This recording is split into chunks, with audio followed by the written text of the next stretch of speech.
16वां अध्याय नवम स्कंद पेज 489। परशुराम द्वारा अपनी माता और दो भाइयों का संहार कर का वर्णन। श्री सुखदेव जी कहने लगे। नवम स्कंद पेज नंबर 489। 16वां अध्याय सुख सागर। सुखदेव जी कहने लगे, हे परीक्षित, परशुराम द्वारा अपनी माता और भाइयों का संहार का वर्णन। एक दिन हरि इच्छा से ऐसा संयोग बन गया कि परशुराम की माता रेणुका जल भरने के निमित्त गंगा किनारे गई। वहां चित्ररथ नामक गंधर्व अपनी स्त्रियों से जल विहार कर रहा था। रेणुका कौतूहलवश उसकी जल क्रीड़ा को देखती रही। तब बहुत समय व्यतीत होने पर उसे स्मरण आया कि मेरे पति अग्निहोत्र पर बैठे हुए जल की प्रतीक्षा कर रहे होंगे, अतः मुझे जल्दी पहुंचना चाहिए।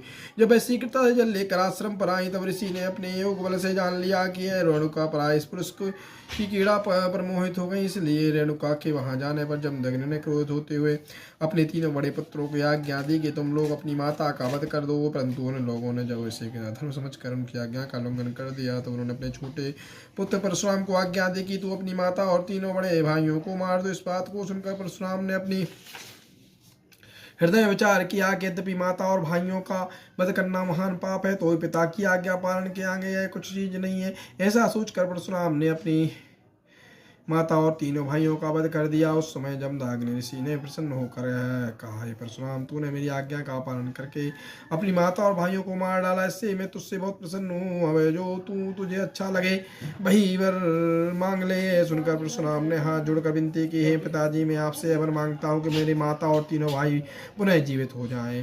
बोलो कृष्ण भगवान की जय, राधा वल्लभ की जय, वृंदावन धाम की जय, हनुमान जी महाराज की जय, राधा रानी की जय।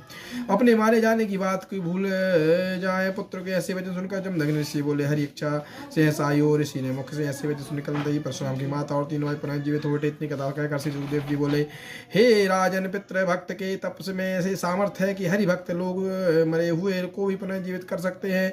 तत्पश्चात परशुराम जी ने यह सोचकर कि मैंने अपनी माता एवं भाइयों को हत्या की, इसलिए मुझे उस पाप को नष्ट करने के निमित्त प्रायश्चित रोज कुछ तीर्थ यात्रा करनी चाहिए। तब परशुराम पुनः तीर्थाटन के लिए चल पड़े। बोलो कृष्ण भगवान की जय।